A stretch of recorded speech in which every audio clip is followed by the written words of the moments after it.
Hello friends, ज्ञान मंत्र में आप सबका स्वागत है। आज का हमारा विषय है अलंकार। अब अलंकार शुरू करते हैं। अलंकार दो शब्दों के मेल से बना है, अलम जमा कार। अलम का अर्थ है आभूषण, अर्थात जो अलंकृत करे वह अलंकार है। आप इसे इस तरीके से समझ सकते हैं, जिस प्रकार नारी अपना सौंदर्य बढ़ाने के लिए आभूषणों का प्रयोग करती है, उसी प्रकार काव्य की शोभा बढ़ाने के लिए अलंकारों का प्रयोग किया जाता है।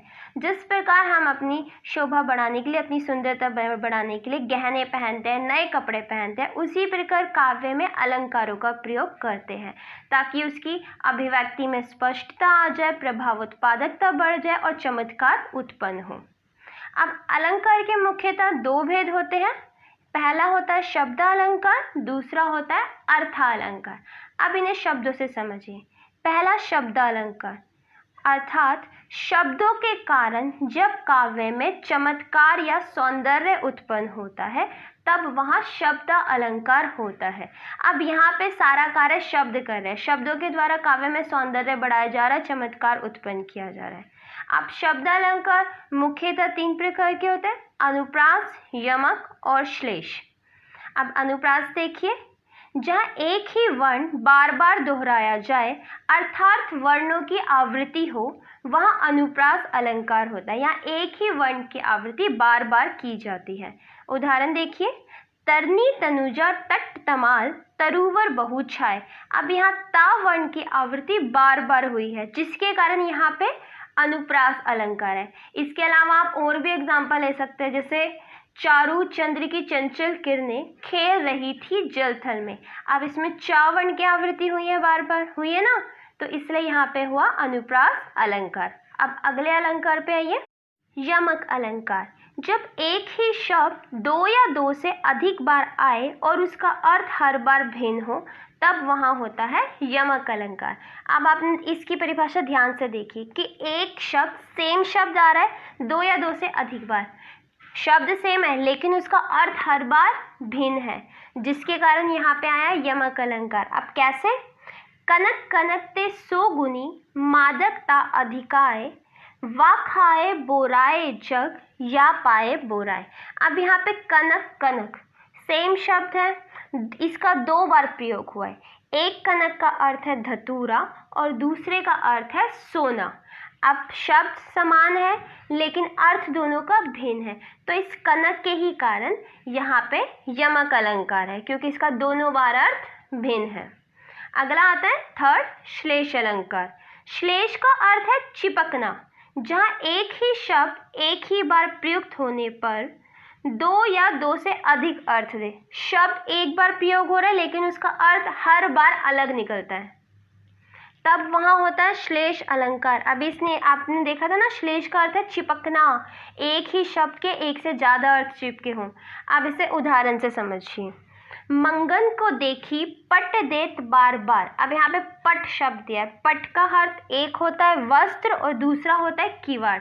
एक बार आप इसका मीनिंग मान सकते हैं, मंगन को देखी पट देत बार बार, अर्थात भिखारिन को देख के वो उसे बार बार वस्त्र देती है। लेकिन दूसरी बार अगर आप पढ़ें तो फिर आप ये भी मान सकते हैं कि भिखारिन को देख वे क्या करती है, बार बार किवाड़ को पटक देती है, बंद कर देती है।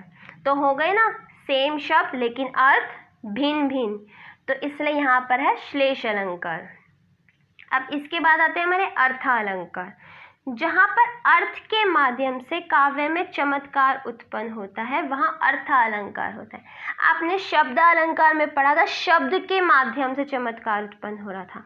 अर्थ अलंकार में अर्थ के माध्यम से हो रहा है, जिस कारण यहाँ पे अर्थ अलंकार है।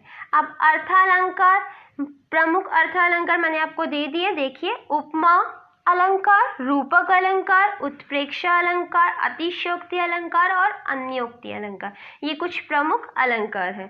अब इन्हें शुरू से करेंगे। पहला है उपमा अलंकार, जहाँ एक वस्तु या प्राणी की तुलना दूसरी प्रसिद्ध वस्तु या प्राणी से की जाती है, वहाँ उपमा अलंकार होता है। यहाँ एक वस्तु या प्राणी की तुलना दूसरी प्रसिद्ध वस्तु से की जा रही है, एक की तुलना दूसरी प्रसिद्ध वस्तु से की जा रही है, इसलिए यहाँ पर आया है उपमा अलंकार। अब इसे उदाहरण से समझिए। हाय फूल सी कोमल बच्ची हुई राख की थी ढेरी। यहाँ बच्ची की तुलना फूल से की गई है। बच्ची को फूल के समान बताया गया है, जिस कारण यहाँ पे उपमा अलंकार है। अब यहाँ पे जो हमारी बच्ची है वो है हमारी उपमेय और फूल है हमारा उपमान, जिसके कारण यहाँ पे है उपमा अलंकार, क्योंकि फूल एक अपनी कोमलता के लिए प्रसिद्ध है और बच्ची को फूल जैसा बता दिया गया। अभी हमने क्या पढ़ा था इसमें, जहाँ पर एक वस्तु या प्राणी की तुलना दूसरी प्रसिद्ध वस्तु या प्राणी से की जाती है, तो फूल अपनी कोमलता के लिए प्रसिद्ध है और बच्ची की तुलना उनसे कर दी गई, तो इसलिए यहाँ पे हुआ उपमा अलंकार।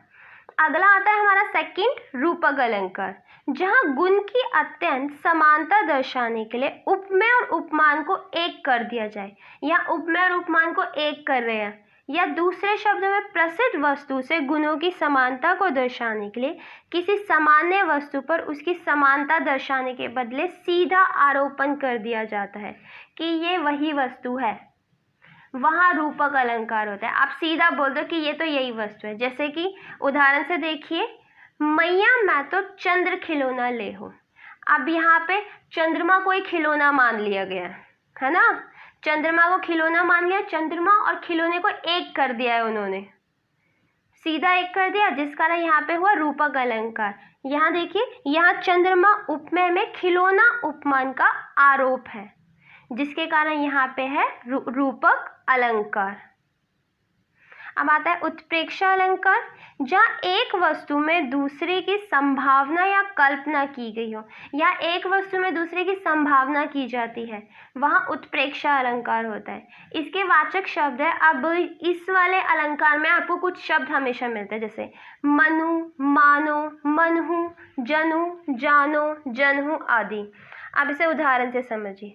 उस काल मारे क्रोध के तनुकाप ने उसका लगा, मानो हवा के वेग से सोता हुआ सागर जहां। अब यहाँ पे देखिए, इसका वाचक शब्द मानो आ गया है ना, क्योंकि इसमें संभावना दिखाई गई है। यहाँ पर अर्जुन के क्रोध से कांपते शरीर में सागर के तूफान की संभावना की गई है, कि अर्जुन का शरीर इस प्रकार से कांप रहा था जैसे सोया हुआ सागर जाग उठा हो, तूफान जाग उठा हो। तो कल्पना की गई है ना, संभावना दर्शाई गई है ना, इसलिए यहाँ पर है उत्प्रेक्षा अलंकार। अब हमारा फोर्थ आता है अतिशयोक्ति अलंकार, जहाँ किसी वस्तु, पदार्थ अथवा कथन का वर्णन बड़ा चढ़ाकर किया जाता है, वहाँ अतिशयोक्ति अलंकार होता है। यहाँ किसी भी चीज का वर्णन बड़ा चढ़ाकर कर रहे हैं, जैसे कि हनुमान की पूंछ में लगन न पाई आग, लंका सिगरी जल गई, गए निशाचर भाग। अब यहाँ पे देखिए, इन्होंने क्या कहा है, हनुमान की पूंछ में लगन ना पाई आग, हनुमान की पूंछ में अभी आग भी नहीं लग पाई थी कि लंका सिगरी जल गई, पूरी लंका जल गई, गए निशाचर भाग, सारे राक्षस भाग गए। अब किया है ना बड़ा चढ़ा के वर्णन कि अभी आग लगी भी नहीं है कि इतने में ही लंका जल चुकी है और सारे निशाचर भाग गए।